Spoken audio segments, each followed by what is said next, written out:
വ്യാജ trading app social media വഴി promote ചെയ്തതിന് സിനിമാ സീരിയൽ താരം ശ്രീവിദ്യ മുല്ലശ്ശേരിക്കെതിരെ അറസ്റ്റ് വാറണ്ട്. താരം പങ്കുവച്ച പരസ്യം കണ്ട് ആപ്പിൽ പണം നിക്ഷേപിച്ച് വൻ തുക നഷ്ടപ്പെട്ട യുവാവിൻ്റെ പരാതിയിലാണ് കോടതി നടപടി. 4 വർഷം മുൻപ് വിഷു ആഘോഷങ്ങളോടനുബന്ധിച്ചാണ് ബിനോമോ എന്ന ട്രേഡിംഗ് ആപ്പിൻ്റെ പ്രൊമോട്ട് ചെയ്തുകൊണ്ട് ശ്രീവിദ്യ സോഷ്യൽ മീഡിയയിൽ വീഡിയോ പങ്കുവച്ചത്. ഇന്ത്യയിൽ ലക്ഷക്കണക്കിന് ആളുകൾ ഉപയോഗിക്കുന്ന വിശ്വസനീയമായ ആപ്പാണിതെന്ന് അവകാശപ്പെട്ടായിരുന്നു വീഡിയോ.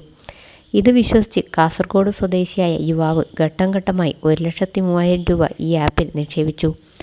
എന്നാൽ നിക്ഷേപിച്ച തുകയോ ലാഭവിഹിതമോ പിൻവലിക്കാൻ സാധിച്ചില്ലെന്ന് മാത്രമല്ല, പണം പൂർണ്ണമായും നഷ്ടപ്പെടുകയും ചെയ്തു. പണം നഷ്ടപ്പെട്ടതിനെ തുടർന്ന് യുവാവ് കോടതിയെ സമീപിക്കുകയും കേസിൽ വിജയിക്കുകയും ചെയ്തു. നിക്ഷേപിച്ച 1,03,000 രൂപ പരാതിക്കാരന് തിരികെ നൽകാനും കൂടാതെ നഷ്ടപരിഹാരമായി 50,000 രൂപ കൂടി നൽകാനും കോടതി വിധിച്ചു. എന്നാൽ ഈ വിധി നടപ്പിലാക്കാൻ താരം തയ്യാറായില്ല. പിന്നീട് അപ്പീൽ നൽകിയെങ്കിലും തനിക്ക് വേണ്ടി ഹാജരായ വക്കീലിൻ്റെ ഭാഗത്തു നിന്നുണ്ടായ വീഴ്ചയാണ് കേസ് തോൽക്കാൻ കാരണമെന്നാണ് ശ്രീവിദ്യയുടെ വാദം. വിധി വന്ന് 4 മാസത്തിലധികം പിന്നിട്ടിട്ടും തുക കൈമാറാത്തതിനെ തുടർന്ന് താരം 4 തവണ അറസ്റ്റ് വാറണ്ട് പുറപ്പെടുവിച്ചെങ്കിലും പോലീസ് നടപടികൾ സ്വീകരിച്ചിട്ടില്ല. താരം നിലവിൽ വിദേശത്താണെന്നാണ് റിപ്പോർട്ടുകൾ.